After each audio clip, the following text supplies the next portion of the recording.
Historically, religious leaders engaged in intense debates regarding the Bible's content, honing in on verses that empowered individuals. Their intent was to regulate access to spiritual truths capable of fostering independence from church authority.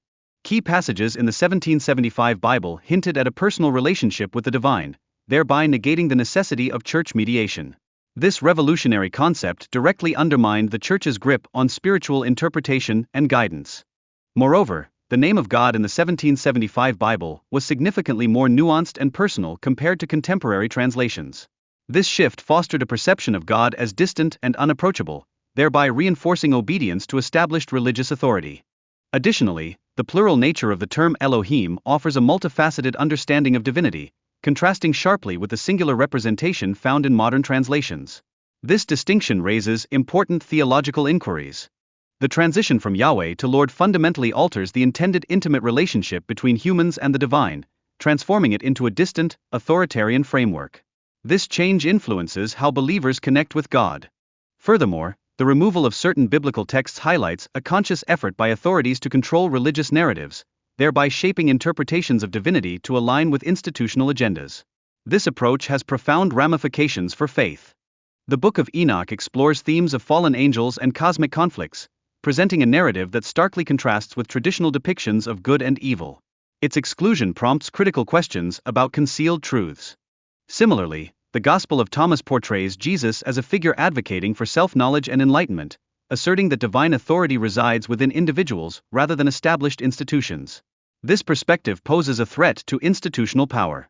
The Wisdom of Solomon delves into philosophical reflections on wisdom and justice, suggesting that divine knowledge is accessible to all.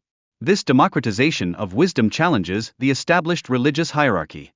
The evolution of words, such as Gehenna, into modern interpretations of hell, demonstrates how language shapes religious beliefs and societal control mechanisms.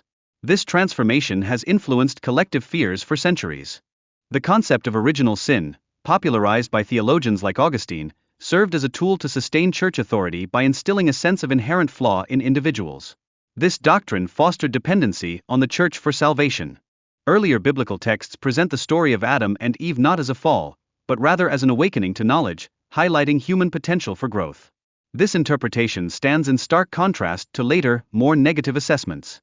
The 1775 Bible depicts Jesus as a revolutionary figure, actively challenging religious authority, a stark contrast to modern interpretations that often reinforce institutional power. His teachings advocate for personal connection and spiritual autonomy. Furthermore, the concept of the kingdom of God, as expressed in earlier texts, is not an external paradise but a present reality residing within individuals. This understanding fosters self-empowerment and questions the necessity of religious institutions. Jesus emphasized love and compassion over rigid adherence to religious laws, simplifying complex doctrines into fundamental principles. This focus on morality over ritual challenges the control that institutions exert over spiritual lives. The perception of apocalypse has long been misinterpreted, shifting from a message of revelation to one driven by fear and destruction. Earlier texts suggest a transformative unveiling of truth instead.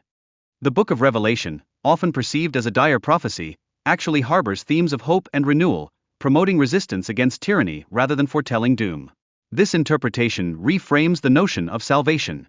Ultimately, humanity plays an active role in this transformation, challenging false narratives and pursuing the truth.